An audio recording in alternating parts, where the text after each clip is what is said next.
Dads, you know those moments, making silly noises, lifting them into the air, playing little games before bath time, or carrying them around the house because nothing else is working.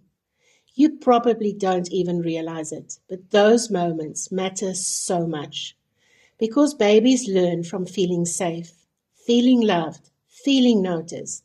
And dads often bring something special to development. The rough and tumble play, the excitement, the adventure, the different conversations, the way you encourage exploration. All of these help build confidence, emotional security, problem solving, communication, and connection. And when your baby hears your voice, looks for you when you walk into the room, or calms instantly in your arms, that's attachment.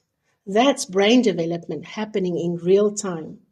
You do not need perfect parenting. You do not need all the answers. Your baby does not need a superhero. They just need you.